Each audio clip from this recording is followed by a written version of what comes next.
My partners done stole him from me. I'm like, well, shit. I guess he don't want to ride this fun train no more. But whatever. Yeah. I'm joking. But Gino, what is your method for learning how to play a song verbatim? Like, what is? Because a lot of people, they'll say, "Hey, let's play this, or whatever," and it don't.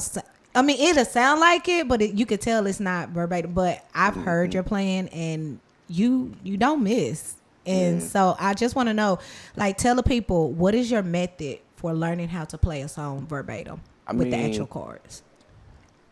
The first thing I hear is the bass line. I start off there because that's like the foundation for me.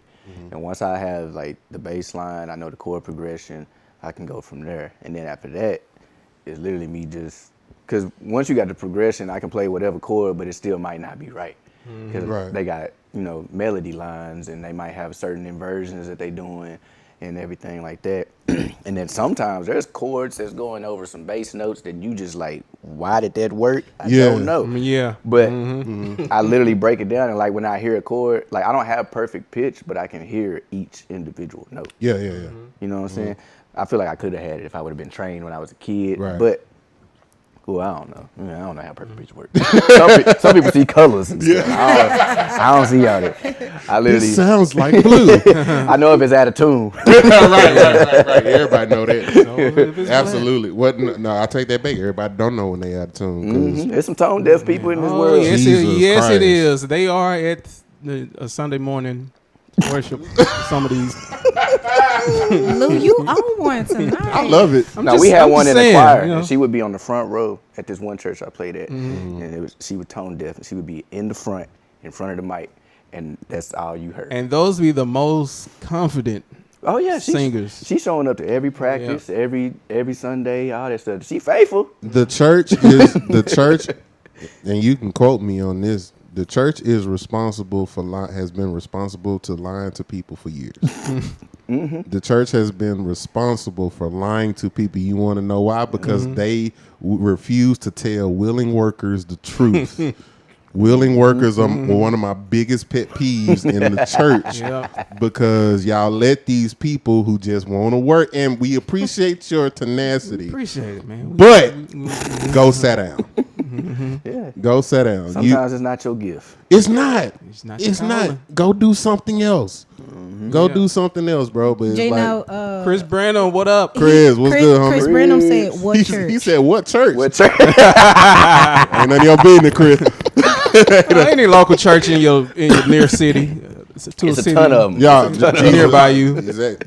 Man, listen. You notice he said the church he was playing for, so he did say that. He ain't playing there no more. It's been some years since I. About what you say, about 3 years? Three, Nah, 4? it wasn't recent. He trying to narrow it down. He trying to figure it out. Probably about 2016, 2017, right now.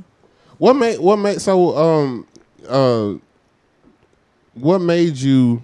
Because were you before we met? Were you in the Dallas scene like that? Oh no, I was all in Greenville. Yeah, that's why I was like, dang. Like sometimes I be like, I should have stayed. I wish I was in Dallas, like grew up with y'all and all that stuff, like just to be in the mix or whatever. Because I feel like I could have been even better. But then at the same time, I also hear like the other side of like, nah, you good because you got a different sound. You are good or whatever. You are. And so you are. like where I grew up at, like it was only a couple good musicians. Like like it wasn't too many. Yeah, we had them churches where they would force everybody to sing in A flat because that's the only key they could play in. Right. And E flat and stuff like that. So like, I don't know. I just didn't want to put myself in that box either. But then whenever I came out here and just started like branching out and getting noticed, and really like my boy Lawrence, he the one that really got me in for the Louis or whatever. Cause like he was like, shoot, bro, just pull up. Cause he was thinking about stepping back from it anyway. Lawrence Smith. Shout out to the young so brother. Like I think he was probably the one that vouched for me to get on the stage or whatever.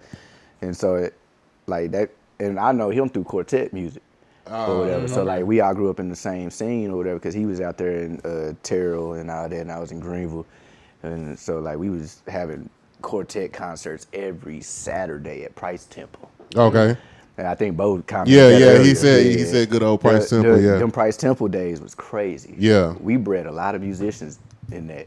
Like even the video with the Gloriers that went viral. Yeah, and yeah, Jackie was playing drums. Yeah, on yeah, it. yeah, yeah. That's all Greenville people. Wow. Yeah. Wow. Okay. So like we had some quartet people for sure.